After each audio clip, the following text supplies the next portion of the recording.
Good afternoon, dear colleagues, and thank you for the organizers to give me the opportunity to contribute to today's session. Although I would have preferred to be with you in person, and due to some logistical issues, I'm nonetheless grateful to be able to share a few reflections on what is becoming one of the most defining challenges of our time: communicating science and managing risk in an environment where information and particularly misinformation travel faster than validation. As food scientists and as regulators, we have long focused on accuracy.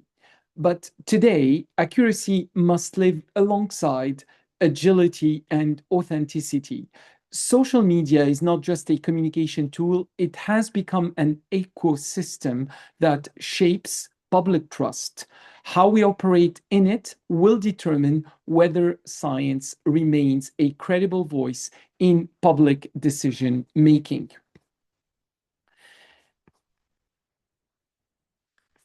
Now, in this slide, I believe we try to say it all. Information now spreads globally before verification even begins. A recall alert, a food additive rumor, or a viral chemical scare can create a narrative long before experts are even consulted. Once trust is damaged, however, it takes years to be rebuilt. And in food systems, trust is everything. This is why we must view communication as an integral part of risk analysis and not as an afterthought. Now, we used to communicate primarily through intermediaries. We used to rely on media, we used to rely on third parties, whether trade associations or non-for-profit organizations, or even through publication of official bulletins. Today, we share the stage with activists, with influencers, and algorithm-driven platforms that amplify emotion before basing this dissemination on evidence. This is not something that we can control, but something that we must learn to navigate. Science cannot remain in closed rooms. It needs to be present. It needs to be understandable in the very spaces where misinformation may thrive. Now, the Codex Alimentarius Commission has long defined risk communication as an interactive process. It is the interactive exchange of information amongst all the various partners that contribute in the risk analysis paradigm. So amongst assessors, managers, and the overall stakeholder community. But today, interaction goes beyond institutional boundaries. It is between scientists and citizens, between regulators and consumers. We must therefore shift from telling people what we know to sharing how we know it, to showing the process. Transparency is a key element in this process, and also showing the level of concern that we have with an issue and sharing that in a timely fashion. People don't just want data, they want reassurance. They want reassurance that the decisions that will be made, whether be it by industry or by regulators, are in fact guided by science, but also are painted with empathy. Misinformation tends to win because it is simple, it is emotional, and tends to be visual. Science, on the other hand, is cautious. It deals with nuance and it deals with uncertainty. We need to bridge the gap. If we don't make the science accessible, others will fill the void with distortion. A perfect illustration is the narrative around the so-called ultra-processed food, a complex scientific discussion reduced to a slogan of the likes: processed is bad, unprocessed is good, or processed means harmful. This is emotionally powerful, but scientifically weak. Now, the principles that you see before you come directly from the Codex guidance. Being first doesn't mean being reckless. It means acknowledging issues early enough before misinformation dominates the space. Being transparent is a key element to build credibility, even when uncertainty remains. And above all, consistency and humanity makes science relatable.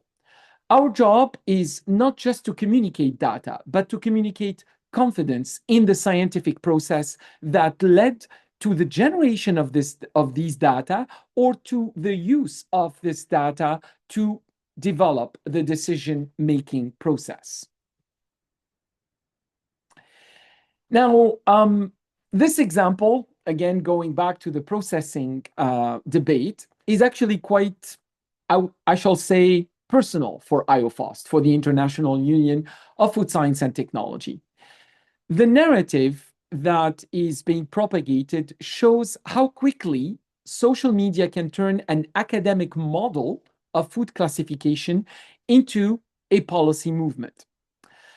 At the International Union of Food Science and Technology, our goal has not been to oppose the discussion, but to restore scientific context, to show that processing is not the enemy of health, but a vital contributor to safety, nutrition, and sustainability. This is why we have invested over the past period in the development of a potential evidence-based and a different system of food classification, a multi-attribute evidence-based model.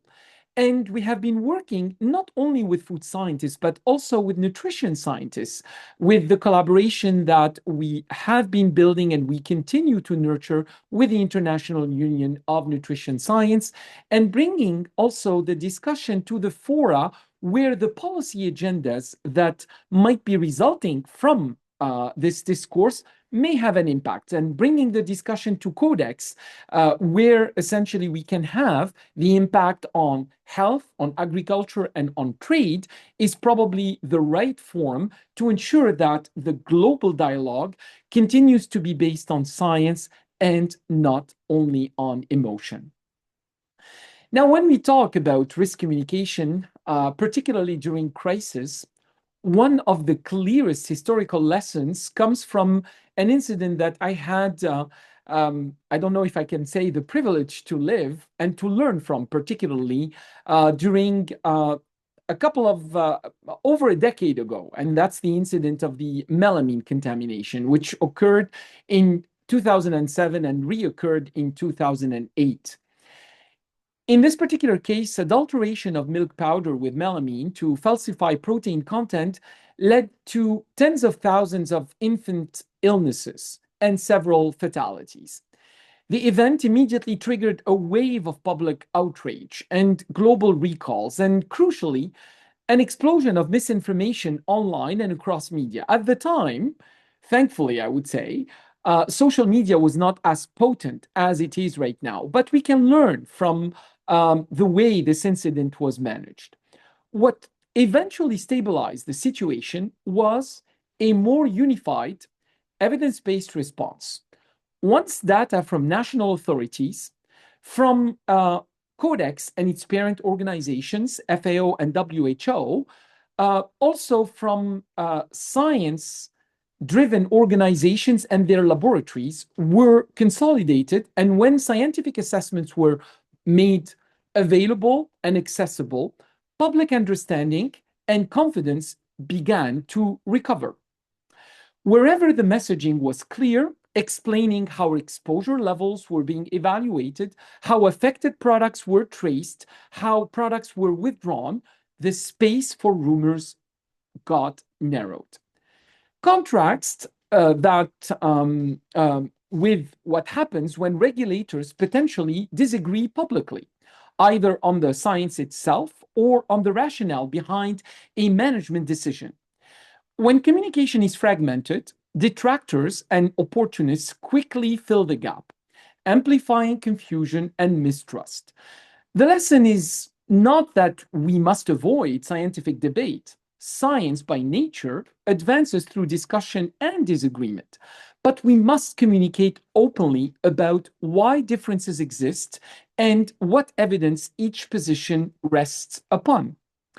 As scientists, and also as regulators, we have to be disciplined about one crucial boundary. We cannot color policy decisions with a science color when there is no scientific substantiation, particularly behind a policy decision. If a decision is policy driven, we should say so transparently.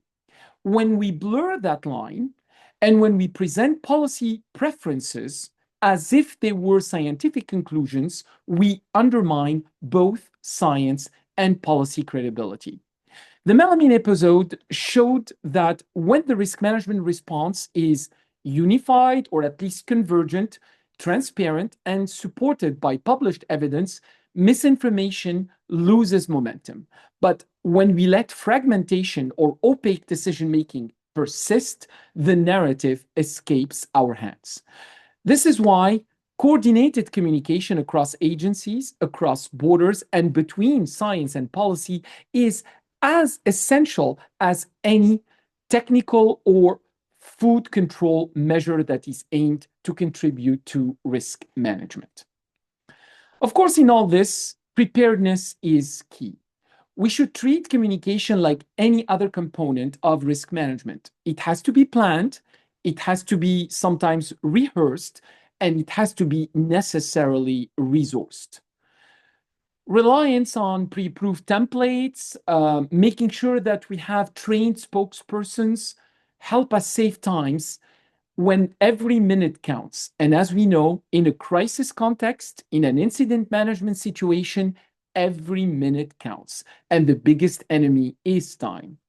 And let's not underestimate the role of visuals or the roles of partnerships. Working with trusted voices outside our institution often multiplies our reach and also amplifies the impact of the communication that we're aiming for.